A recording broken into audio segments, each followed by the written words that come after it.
Hi everyone, स्वागत है आप सभी का आपके अपने चैनल हिंदी निकेतन पर। शिक्षक भर्ती से रिलेटेड या फिर बीपीएससी से रिलेटेड कोई भी महत्वपूर्ण अपडेट होती है, सबसे पहले आपके अपने चैनल हिंदी निकेतन के माध्यम से अपडेट आपको मिल दी जाती है। और साथ ही मैं बताना चाहूँगी, जो लोग किसी हिंदी सब्जेक्ट की सामान्य हिंदी या फिर किसी टीसीटी पीसीटी या फिर टीआरई 3 या फिर टीआरई 4 का एग्ज़ाम देने वाले हैं, तो बिल्कुल आपके लिए ये चैनल हिंदी सब्जेक्ट की जो है प्रिपरेशन कराता है। आप इस चैनल को सब्सक्राइब कर लीजिएगा और आपको जो भी हिंदी सब्जेक्ट की प्रिपरेशन होती है इस चैनल के माध्यम से आप कर सकते हैं। यहाँ पर अभी हम जो है हिंदी के टीआरई 2 का जो एग्ज़ाम हुआ था 6 to 8 का, उसको हम सॉल्व करेंगे, यानी कि प्रीवियस जो है क्वेश्चन पेपर सॉल्व करेंगे। और जो लोग चाहते हैं प्रीवियस क्वेश्चन सॉल्व करना चाहते हैं तो चैनल को सब्सक्राइब ज़रूर कर लें। तो सबसे पहले हम देखेंगे, ये आप लोग देख सकते हैं, हिंदी सब्जेक्ट को हम सॉल्व करेंगे। बाकी पेपर हमने एक बार पहले सॉल्व करा दिया था। जो लोग पूरा पेपर देखना चाहते हैं तो प्लेलिस्ट में आपको पूरा पेपर सॉल्व मिल जाएगा, लेकिन यहाँ पर अभी हम सिर्फ और सिर्फ हिंदी सब्जेक्ट को ही सॉल्व करेंगे, ठीक है। तो यहाँ पर देखेंगे प्रश्न नंबर 9 से देखेंगे। इससे पहले जो है इंग्लिश के 8 प्रश्न हैं जिनको हमने पहले ही करा दिया है, तो दोबारा कराने की ज़रूरत नहीं है। और यहाँ पर हम देखेंगे 9 प्रश्न से। यहाँ पर लिखा हुआ है चांदी शब्द में कौन सी संज्ञा है, आप लोग देख सकते हैं लिखा। और जल्दी जल्दी थोड़ा सा फास्ट करेंगे, डिटेल हमने एक जो पहले करवाया उसमें मिल जाएगी अगर डिटेल चाहते हैं तो। और यहाँ पर सिर्फ थोड़ा सा पेपर सॉल्व करेंगे। और यहाँ पर आप लोग देख सकते हैं चांदी शब्द में कौन सी संज्ञा है, द्रव्यवाचक, जातवाचक या फिर भाववाचक संज्ञा है। तो आपको पता है हिंदी सब्जेक्ट में कुल जो संज्ञाओं की संख्या है 4 मानी जाती है, और उसमें है एक व्यक्तिवाचक संज्ञा, जातिवाचक, समूहवाचक, भाववाचक संज्ञा। साथ ही यहाँ पर हम देखेंगे एक ये है पाँच जो है संज्ञाओं का प्रयोग होता है, जिसमें है एक है द्रव्यवाचक संज्ञा। यहाँ पर देख सकते हैं कि चांदी जो शब्द है उसमें द्रव्यवाचक संज्ञा का प्रयोग हुआ है। इसके बाद देखेंगे निम्नलिखित शब्दों में से कौन सा एक वचन शब्द है, हस्ताक्षर और छाया, आंसू। और आप देख सकते हैं हस्ताक्षर हमेशा जो है बहुवचन में प्रयोग होता है, आंसू हमेशा बहुवचन में प्रयोग होते हैं। और जो इसका आंसर है वो है बी सही। आंसर इसका बी सही होगा, यानी कि छाया।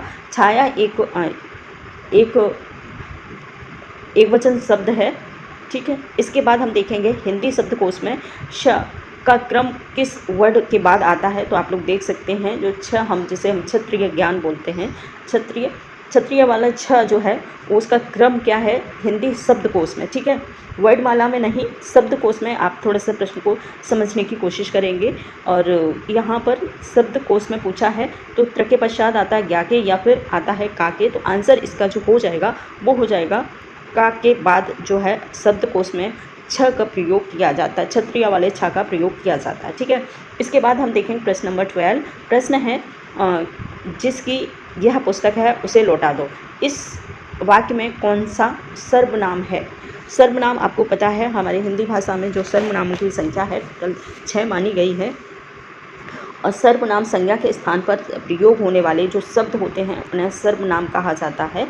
यहाँ पर देखेंगे कि जिसकी पुस्तक है उसे लौटा दो। यहाँ पर सर्वनाम पूछा है तो कौन सा है, निश्चयवाचक है, संबंधवाचक है या फिर है पुरुषवाचक। तो आंसर इसका जो होगा 12 का जो आंसर है वो हो जाएगा बी, संबंधवाचक जो है सर्वनाम का प्रयोग हो रहा है। क्यों? क्योंकि जिसकी पुस्तक है इससे संबंध स्थापित हो रहा है, और इसी के आधार पर जो आंसर हो जाएगा इसका वो हो जाएगा बी सही, यानी कि संबंधवाचक, ठीक है। प्रश्न देखेंगे 13। प्रश्न है विशेषण का प्रमुख भेद कौन सा नहीं है। विशेषण, ठीक है। संज्ञा के बाद हमने सर्वनाम बताया। सर्वनाम हम जानते हैं, सर्वनाम उन शब्दों को कहा जाता है जो संज्ञा की विशेषताएं बताते हैं। ऐसे शब्द जो संज्ञा की विशेषताएं बताते हैं उन्हें हम सर्वनाम कहते हैं। सर्वनामों की यहाँ पर पूछा है कि भेद कौन सा नहीं है। तो यहाँ पर देखेंगे असार्वनिक विशेषण, गुणवाचक विशेषण और परिणामवाचक उपयुक्त में से एक से अधिक हैं या फिर कोई भी नहीं है।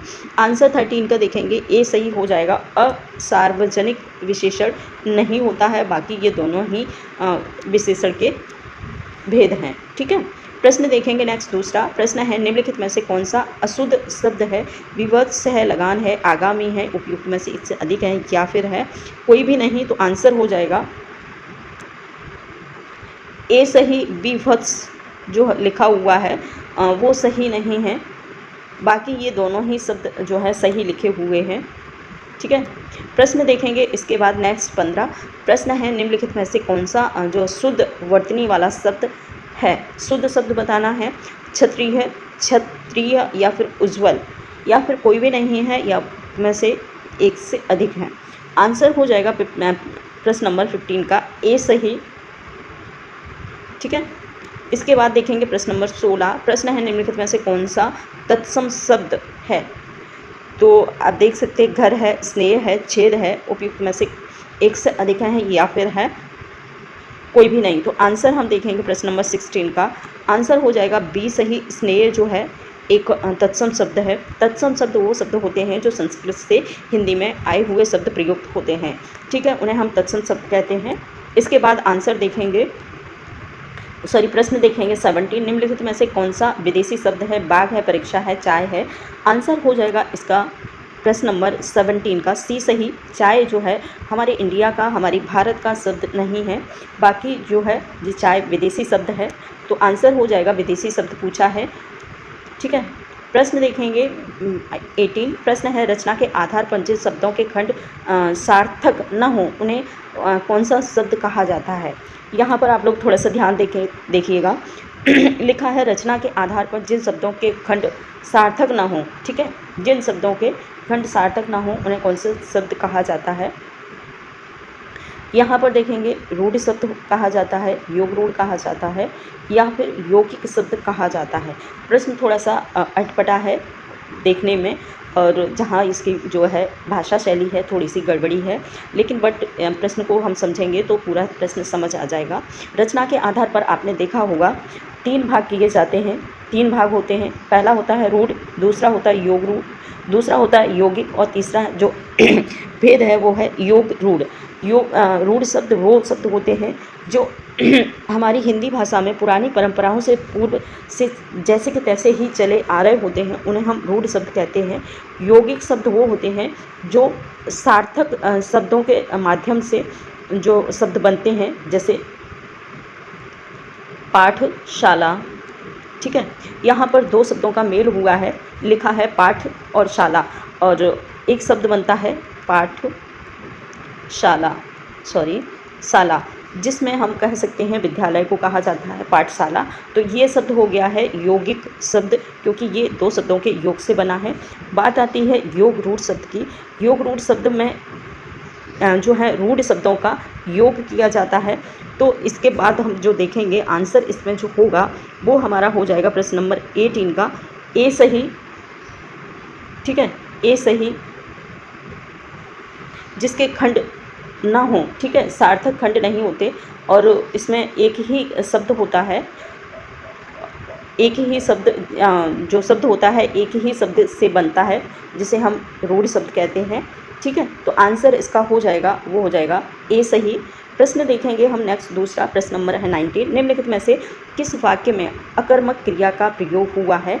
और ऑप्शन देखेंगे हम, उसे मत लाओ जलाओ, बालिका लजाती है, और इसमें लिखा है उसे मत लजाओ। ठीक है, बालिका लजाती है, लजाती मतलब शर्माती है।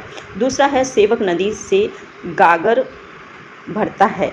उपयुक्त में से एक से अधिक जो है, या फिर कोई भी नहीं है। तो वाक्य में हमें अकर्मक क्रिया ढूंढनी होती है। आपको पता है हमारे हिंदी भाषा में जो क्रिया के भेद किए गए हैं, 2 भेद किए गए हैं, अकर्मक और दूसरा है सकर्मक।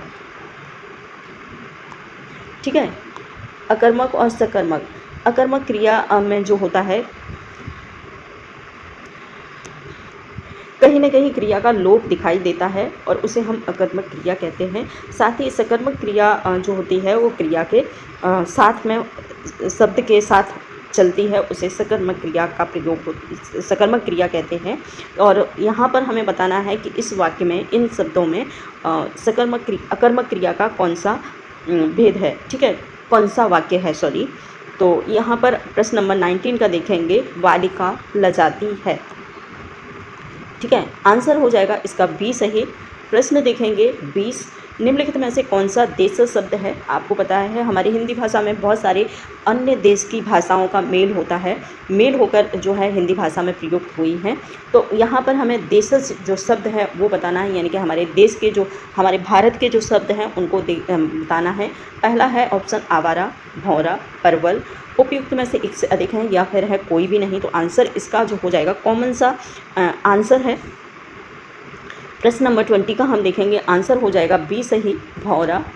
ठीक है, यह एक हमारा देशज शब्द है और इसे भ्रमर अगर कहेंगे तो ये हो जाता है तत्सम शब्द, तत्सम शब्द। ठीक है, इसके बाद हम देखेंगे प्रश्न नंबर 21।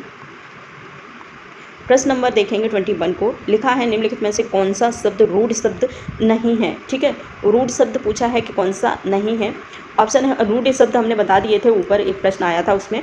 रचना के आधार पर शब्द के 3 भेद किए गए हैं, जिसमें है रूढ़, योग रूढ़ और यौगिक। ठीक है, तो यहाँ पर हमें रूढ़ शब्द बताना है। रूढ़ शब्द कौन से होते हैं? जिसके खंड नहीं किए जाते और पुरानी परंपराओं से जैसे के तैसे चले आते हैं। ठीक है, यहाँ पर लिखा है लकड़ी, जलधारा, महर्षि, निम्नलिखित और उपयुक्त में से कोई भी नहीं है या एक से अधिक है। ठीक है, प्रश्न देखें, आंसर हो जाएगा इसका 21 का वो हो जाएगा डी सही, डी सही। महर्षि जो शब्द है वो एक पुरानी परंपराओं से वैसा का वैसा ही चला आ रहा है, इसमें कोई बदलाव नहीं हुआ है। तो आंसर हो जाएगा सी सही, महर्षि। ठीक है, प्रश्न देखेंगे, खारिज किस भाषा का शब्द है? ऑप्शन दिए हुए हैं अरबी का, फारसी का, तुर्की का है। तो आप लोग समझ शब्द से ही थोड़ा सा हमें अंदाज अनुमान लग जाता है। आंसर इसका जो होगा वो होगा ऑप्शन देख सकते हैं, अरबी है, फारसी है, तुर्की है। और आंसर इसका 22 का होगा ए सही। अरबी भाषा का ये शब्द है खारिज। आप लोग याद रखिएगा इसको, खारिज जो शब्द है अरबी भाषा से लिया हुआ है। इसके बाद हम देखेंगे प्रश्न नंबर 23 और लिखा है अशुद्ध और शुद्ध वर्तनी का कौन सा युग्म सही नहीं है? यानी कि कुछ एक तरफ अशुद्ध शब्द लिखा है, दूसरी तरफ उसका सही शब्द लिखा है, तो कौन सा ऐसा जो जोड़ा है वो सही नहीं है? ऑप्शन है कोमलांगिनी और कोमलांगिनी। ठीक है, दूसरा लिखा है शुश्रूषा और श्रुषा। ठीक, महात्म और महात्म्य। उपयुक्त में से एक से अधिक है या फिर है कोई भी नहीं। आंसर इसका जो हो जाएगा 23 का वो हो जाएगा इसका ई आंसर। इसमें कोई भी जो युग्म है वो पूर्ण रूप से शुद्ध नहीं है। ठीक है, कोई भी युग्म सही और गलत को अंकित नहीं कर रहा है। प्रश्न देखेंगे 24 प्रश्न है। अभी इसमें हम 35 प्रश्न करवाएंगे, बाकी जो प्रश्न है हम नेक्स्ट दूसरे जो है वीडियो में कराएंगे। तो आधा जो है प्रश्न पत्र इस वीडियो में होगा, आधा नेक्स्ट दूसरा वीडियो में होगा। ठीक है, यहाँ पर देखेंगे इसका उसका भविष्य उज्ज्वल है। इस वाक्य में रेखांकित शब्द की शुद्ध वर्तनी कौन सी है? उज्ज्वल जो लिखा हुआ है उसका शुद्ध शब्द हमें बताना है कि कौन सा है।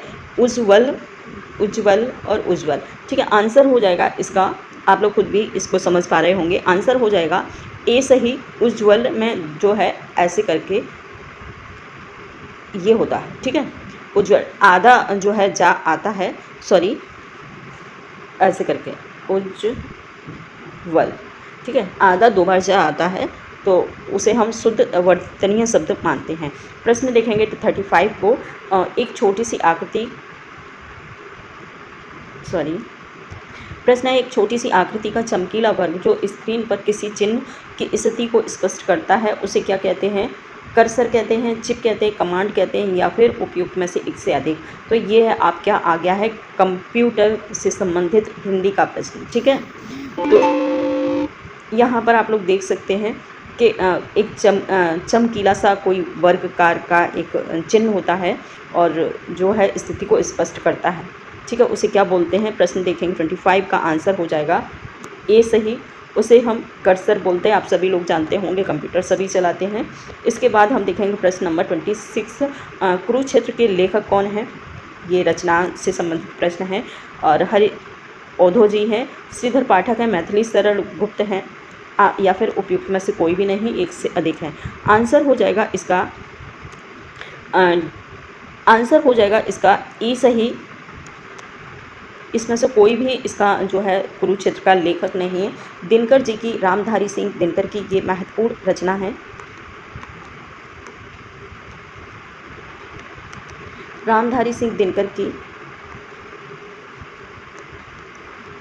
की ये बहुत ही महत्वपूर्ण रचना है जिसका नाम है कुरुक्षेत्र। ठीक है, आंसर हो जाएगा ई सही। प्रश्न देखेंगे 27 को। जसुदा हर पालनो झुलावे और हल रावे दुलरावे महलावे जोइन सोबे कछु गावे। ठीक है, इन पंक्तियों में रस कौन सा है तो आप सभी समझ सकते हैं और आंसर हो जाएगा इसका सी सही। वात्सल्य रस का प्रयोग हुआ है। आपने देखा होगा हिंदी भाषा में जो प्रमुख रस माने गए हैं वो 9 हैं और इसके अलावा कुछ 2 रसों का प्रयोग और होता है जिसे हम वात्सल्य रस और हम कहते हैं भक्ति रस। ये 2 रसों का प्रयोग और होने लगा है। तो टोटल जो हम रस की संख्या देखते हैं मूल रूप से वो हो जाती है 11। ठीक है, प्रमुख लेकिन माने जाते हैं 9 रस। ठीक है, इसके बाद हम प्रश्न देखेंगे 28। प्रश्न है हिंदी भाषा में उद्भव का काल विभाजन क्या है। हिंदी भाषा का काल माना जाता है ठीक है, हिंदी भाषा का काल क्या है ये बताना है और ऑप्शन दिए हुए हैं 500 ईसा पूर्व है, 500 ईस्वी है या फिर है 1000 ईस्वी। ठीक है, आंसर हो जाएगा इसका ऑप्शन देख लिए हैं आपने और आंसर हो जाएगा इसका सी सही। हिंदी का जो प्रमुख पूर्ण रूप से विकास जो माना जाता है 1000 ईस्वी से माना जाता है। ठीक है, और इसके बाद हम देखेंगे 500 ईस्वी से माना जाता है पाली जो प्राकृत भाषा का विकास माना जाता है और उससे पहले का जो है पाली वाला है, पाली का विकास 500 ईसा पूर्व से स्टार्ट होता है। ठीक है, तो इस प्रकार आप लोग देख सकते हैं जो आंसर आपका हो जाएगा 1000 ईस्वी हो जाएगा। प्रश्न देखेंगे 29। प्रश्न है भारतीय काव्यशास्त्र में क्षमाशील, गंभीर, स्थिर चित्त, स्वाभिमानी एवं दृढ़ प्रतिज्ञ नायक को कहा जाता है। ये नायक के भेद हैं, आपने जहाँ पढ़ा होगा महाकाव्य और खंड काव्य, तो उसमें नायकों के जो भेद माने गए हैं उन भेदों का यहाँ पर प्रयोग हुआ है और पूछा है कि जो शब्द जो है ये गुण किस नायक में माने जाते हैं। ठीक है, इसमें नायक को जो बताए जाते हैं धीर ललित है, धीरोदात्त है, धीर प्रशांत है।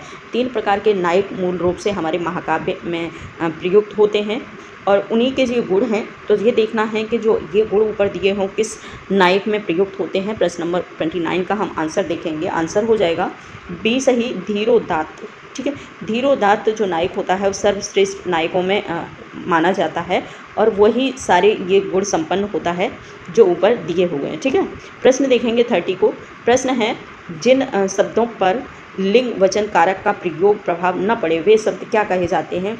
अव्यय कहे जाते हैं, विकारी, अविकारी कहे जाते हैं। तो आंसर इसका हो जाएगा जो है प्रश्न नंबर 30 का आंसर हो जाएगा अविकारी शब्द।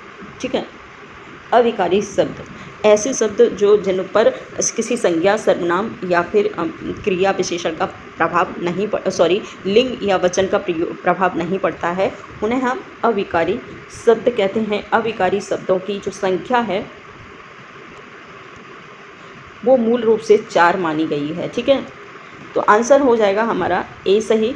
प्रश्न देखेंगे इसके बाद हम 70 से स्टार्ट करेंगे, 71 से, और क्योंकि वहाँ से हमारा हिंदी सब्जेक्ट का पेपर स्टार्ट होता है। बाकी इसमें सोशल है तो सोशल कराने का कोई मतलब रीज़न नहीं होता है। अगर आप चाहते हैं कि आपके साथ सोशल भी कराएं तो मैं करवा दूंगी, लेकिन अभी मैं सिर्फ हिंदी का जो पेपर सॉल्व है वही करा रही हूँ। अगर आपकी क्वेरीज आती है तो वो स्टार्ट कर देंगे जल्द ही। ठीक है, यहाँ पर आप लोग देख सकते हैं पार्ट नंबर 3 है और हिंदी सब्जेक्ट का ये पार्ट है। ठीक है, जो लोग हिंदी सब्जेक्ट से अपना फॉर्म डाले होंगे उनके लिए महत्वपूर्ण है। और यहाँ पर आप लोग देख सकते हैं प्रश्न नंबर है 71 का जो आंसर प्रश्न देखेंगे निम्नलिखित में से कौन सी सिद्धों की वाणियों की भाषा है। ठीक है, आपने देखा होगा हमारे हिंदी भाषा में जो काव्य के भेद किए गए हैं और उसमें सबसे पहले जो माना जाता है सिद्ध काव्य और संत काव्य, सूफी काव्य, संत काव्य। उससे पहले आती है सिद्धों की वाणियाँ। ठीक है, सधुकड़ी भाषा, बहुत सारी ये सब आता है। तो यहाँ पर हम देखेंगे कि सिद्धों की वाणियों की भाषा जो थी वो कौन सी थी। सधुकड़ी भाषा थी, संध्या भाषा थी, खिचड़ी भाषा थी या फिर उपयुक्त में से एक से अधिक थी, कोई भी नहीं थी। आंसर हो जाएगा इसका 71 का जो है बी सही। संध्या भाषा मानी जाती है सिद्धों की जो भाषा थी, सिद्धों की ने अपनी जो काव्य रचना की थी उसमें संध्या भाषा का प्रयोग हुआ था। ठीक है। प्रश्न देखेंगे 72 को, इनमें से कौन सा आदिकाल का कवि है? हृदयराम और नाभादास, प्राणचंद्र। आदिकाल का कवि पूछा है तो आपने देखा होगा नाभादास और जो प्राणचंद्र हैं, और इसके बाद ये सारे के सारे जो हैं भक्ति काल के कवि हैं, और आंसर हो जाएगा हमारा ए सही। इनमें से कोई भी आदिकाल का कवि नहीं है। प्रश्न देखेंगे 73 को, इनमें से कौन सा आकाशदीप कहानी के रचयिता हैं? आकाशदीप कहानी आप बहुत सारे लोगों ने पढ़ी भी होगी और बहुत ही महत्वपूर्ण ये कहानी है। और पूछा है कि किसकी है? ऑप्शन दिए हैं, जयशंकर प्रसाद है, चंद्र शर्मा गुलेरी हैं, जयनंद कुमार हैं, उपयुक्त में से एक से अधिक है, कोई भी नहीं है। आंसर हो जाएगा इसका फर्स्ट सही। जयशंकर प्रसाद की महत्वपूर्ण रचना है ये कामायनी। ठीक है, सॉरी आकाशदीप।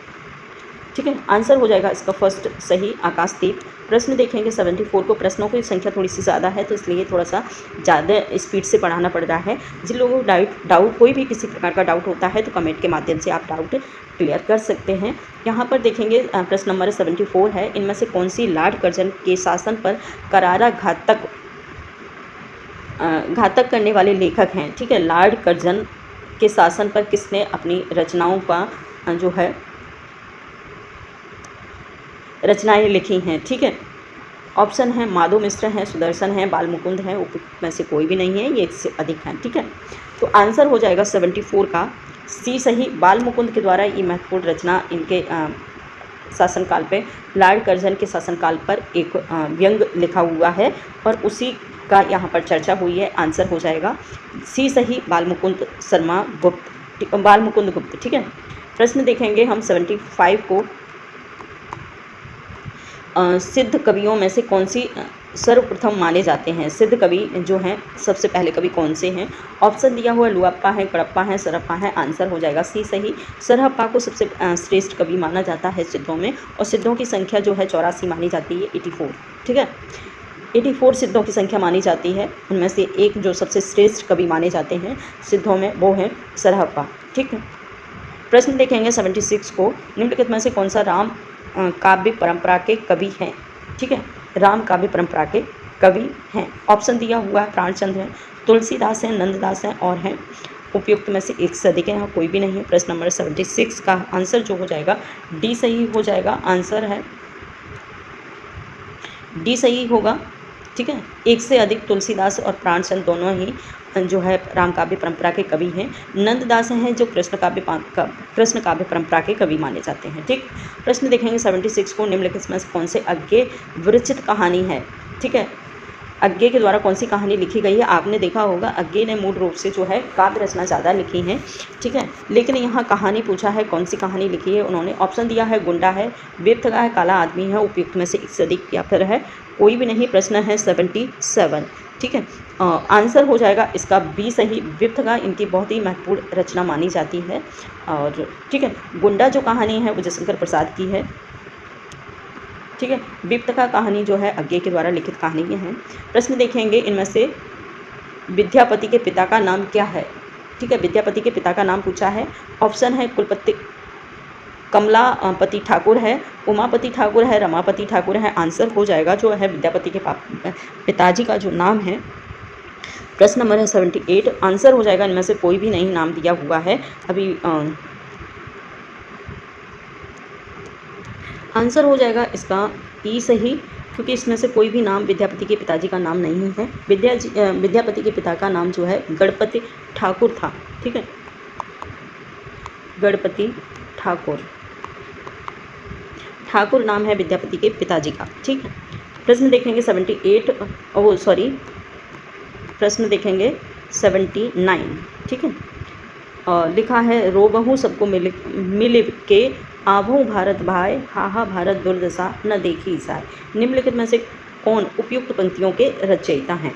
ये बहुत ही महत्वपूर्ण जो है पंक्तियां हैं, आप लोग इसे नोट डाउन भी कर सकते हैं, किसी भी एग्जाम में आती हैं पंक्तियां। तो ये पूछा है कि ये रोबहु सब मिल गए आवो भारत भाई और हा भारत दुर्दशा देखी न जाई, ये है। और लिखा है किसकी ये प्रमुख पंक्तियां हैं? ऑप्शन दिए हैं भारतेंद्र हरिश्चंद्र, मैत्री श्रवणगुप्त और प्रताप नारायण मिश्र हैं। इनमें से कोई भी नहीं है। प्रश्न देखेंगे 79 का ए सही है। ये महत्वपूर्ण जो पंक्तियाँ हैं भारतेंदु के द्वारा लिखित हैं और इन्होंने भारतेंदु जो है भारत की जो अंग्रेजी शासन पर गहरा प्रहार किया है और उसी के माध्यम से ये प्रमुख पंक्तियाँ हैं। आंसर हो जाएगा इसमें से ए सही, भारतेंदु हरिश्चंद्र। ठीक है, इसके बाद हम देखेंगे प्रश्न नंबर 80। प्रश्न है निम्नलिखित में से कौन सा प्रतीकात्मक नाटक है। आपने देखा होगा नाटक के भी कई भेद होते हैं, तो इसमें से पूछा है कि प्रतीकात्मक नाटक जो है कौन सा है। और ऑप्शन दिए हैं विशाख है, एक घूट है, चंद्रगुप्त है, या इनमें से कोई भी नहीं है। तो आंसर जो हो जाएगा ए टीका वो हो जाएगा बी सही, एक घूट। ठीक है, एक घूट एकांकी नाटक है ये मूल रूप से। ठीक है, और इसे प्रतीकात्मक नाटक के रूप में जाना जाता है। आप लोग इसे याद कर सकते हैं, ज़रूर इसको याद रखिएगा। इसके बाद प्रश्न देखेंगे 85 तक हम टोटल प्रश्न करवाएंगे। इसके बाद नेक्स्ट जो बचे हुए प्रश्न हैं वो नेक्स्ट दूसरे वीडियो में होंगे। ठीक है, प्रश्न देखेंगे इनमें से कौन मिर्ज़ा राजा जयसिंह के आश्रय में रहने वाले कवि हैं। खनाना ने बिहारी आलम हैं। आंसर हो जाएगा, आप देख सकते हैं, आपने खुद भी पढ़ा होगा, आंसर हो जाएगा 80 का वो होगा बी सही। जयसिंह की जो है जयसिंह के आश्रय में रहने वाले जो कवि हैं वो हैं बिहारी। ठीक है, प्रश्न देखेंगे 85 को। निम्नलिखित में से जगनेक किस काल के कवि हैं। आपने देखा होगा जगनेक एक बहुत ही आदिकालीन कवि के रूप में जाने जाते हैं और यहाँ पर उनकी बहुत ही महत्वपूर्ण रचना है परमाल रासो। ठीक है, और देख सकते हैं लिखा हुआ है रीतकाल के कवि हैं, वक्तकाल के, आदिकाल के। आंसर हो जाएगा सी सही, आदिकाल के बहुत ही महत्वपूर्ण और फेमस जो है कवि हैं जगनेक। इसके बाद देखेंगे प्रश्न नंबर 83। ठीक है, बीती बिहारी जागरी, अंबर पनघट में हो रही, तारा घट ऊषा नागरी। ठीक है, और बताना है कि इन पंक्तियों के रचयिता कौन है। वैसे इसमें अलंकार बहुत आता है कि अलंकार बताना है कि कौन सा अलंकार है, या फिर और प्रश्न देखेंगे यहाँ पर लिखा हुआ है मैथिली शरण गुप्ता है, जयशंकर प्रसाद है, श्रीधर पाठक हैं। आंसर इसका जो हो जाएगा 83 का वो हो जाएगा बी सही, जयशंकर प्रसाद की प्रमुख ये पंक्तियाँ हैं। बीती बिहारी जागरी, अंबर पनघट में डुबोरी, ऊषा तारागढ़ नागरी। ठीक है, तो आंसर हो जाएगा इसका जयशंकर प्रसाद। और इसमें जो है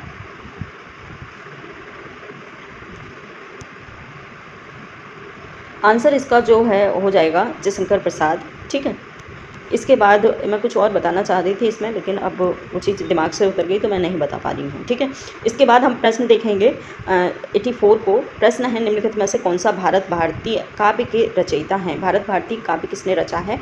ऑप्शन दिए हो अयोध्या सिंह उपाध्याय, पद्मलाल पन्नालाल बख्शी हैं, मुकुंद पांडे हैं, उपयुक्त में से एक से अधिक, या फिर कोई भी नहीं। आंसर हो जाएगा भारत भारती। आपने देखा होगा बहुत ही प्रसिद्ध रचना रही है भारत भारती।